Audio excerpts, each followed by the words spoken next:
But yeah, snow and ice. Both snow and ice are actually translucent, just to different degrees, right? When people draw snow, people draw ice, right? They're actually both translucent, if you didn't know that. Snow is like translucent in the way that hair is translucent, where it's like there is just a bunch of tiny little particles that give it the idea of translucency, quote unquote. So when you are drawing snow, since it is more opaque by comparison to ice, it does require subsurface scattering, very similar to skin, right? If you don't know what that is, it is just the light bouncing around on the inside of the object, and it gives it kind of a fun little orange glow because it is translucent. Snow won't have an orange glow, but it'll actually have a little blue one, which is interesting because it is just another version of water. Ice, on the other hand, it really depends on how much translucency you add. Okay, so sometimes when you have ice, it might not really be translucent at all, so you might just have kind of like a cloudy, like sharp object, or if it's like black ice, like on the road, then you might just make the road look shiny, right? Depends on how you do it, right? But let's go into snow first, because snow is a little bit easier. Snow is super, super easy for me, because all I really do, right, is it's like, oh, it's snow? Okay, it's translucent in a way, and I've got to kind of give it that sense of translucency some way or another. And more often than not, snow, you're gonna shade it with a lot of blue. Like if it's out in the sun, because you're gonna have that sun refracting through a bunch of tiny little snowflakes. And those snowflakes, what are they made of? Realistically, it's frozen water, right? So that frozen water has a slight blue tint, so your subsurface scattering when you are shading in your snow is going to be slightly blue. All right, so let me just give Kibi some shadow really quickly, just so we can see where that shadow's coming from. All right, let's say he's got a kind of longer shadow on this side. So with the snow, really, really easy. We're gonna take a brush. This is unlike like other shadows where you're like, oh, like what if it's like, what about the light color? What about the blah, blah, blah?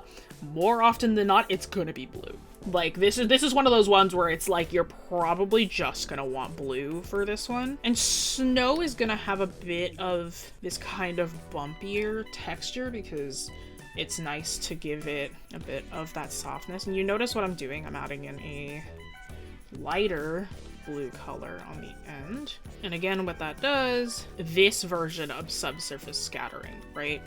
With skin, right? When you have skin, the skin is going to have a little bit of that orangeness to it, right? But with snow, it's blue, right? Because when we refract light through all those little snowflakes, it's gonna end up being blue. With skin, it's flesh and blood. So that's why you get a bit of orange at the edges of your shadows. But with snow, again, it's frozen water. So you're gonna get a lot of blue.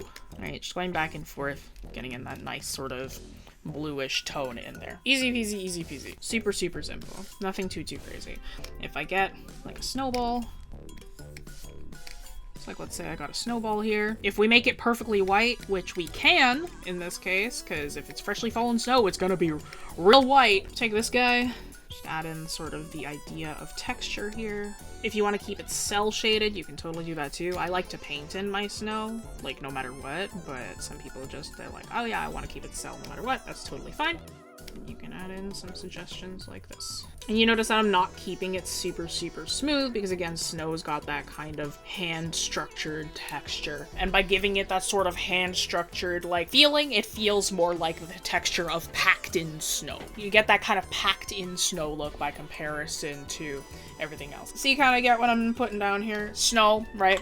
Lots of snow, it's gonna have texture, right? It's gonna be that pure white, and the thing that brings out that texture back is going to be your shadow, which, again, more likely than not, you're gonna want blue, right? Just because the sun, when it refracts through it, you're gonna get that blue. Ice, on the other hand, if I was to sort of approach this, what I might do is I might, like, you know, take this, take a soft brush, soft eraser, I might take out some of the edges here, emphasize some of the edges more. Very similar process to like drawing rock, maybe. It's like some sides I bring up, some sides I add more shadow to. Give it this sort of look, and then you can go back in with your brush and add in Again, reference is your best friend. It's one of those things where it's super case by case. Ice specifically, right? Because maybe you want different looking ice. Maybe you want more opaque ice. Maybe you want translucent ice, right? It depends on what you're looking for, how I might like approach it. And then maybe I might even like give some edges. If it is very shiny, your highlights are going to be really opaque, right? That goes for absolutely everything. They're going to be really opaque. They're going to be a lot less merged in, right? Whatever you're looking for when it comes to ice, that's up to you. Sometimes there is no like clear like, yep, you gotta do this. Sometimes it is genuinely just figure it out. Thanks so much to Aces for sponsoring this video and sending us the PA169 CDV Pro Art display. Aces has created a drawing device built with artists in mind. The Pro Art display is Pantone validated, uses Wacom EMR technology, and has touch gestures designed to work with professional art programs. The monitor even has its own control panel that works similarly to express keys on a traditional digital art tablet.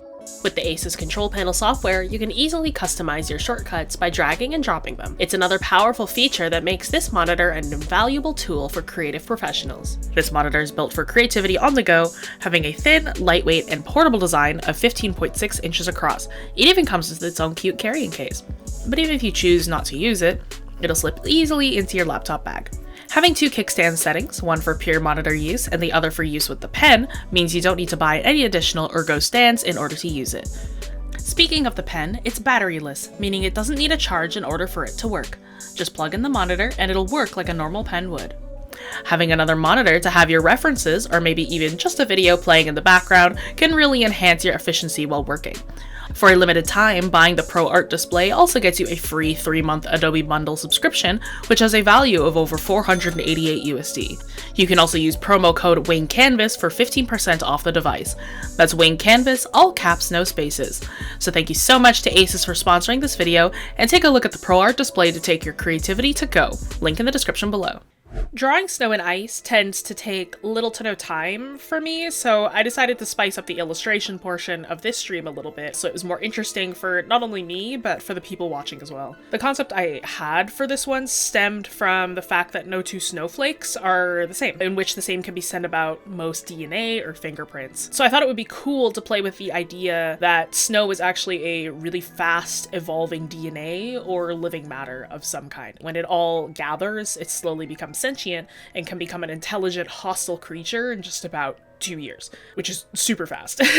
However, the average person has never seen this happen since it all melts after winter. This is why no one lives in the Arctic, not because it's too cold or the wildlife is too dangerous, but the snow has been sitting and growing for longer than we know or can comprehend. So we don't want to get near that. And the idea was that it was like a creature, an organism that's been hidden from like people so that nobody freaks out around winter. They just stay as fun little frozen bits that fall from the sky when it gets cold. Right. I think it's fun little concepts like that I think can create some really cool illustrations, because the thought process behind art is half of the creative process, really.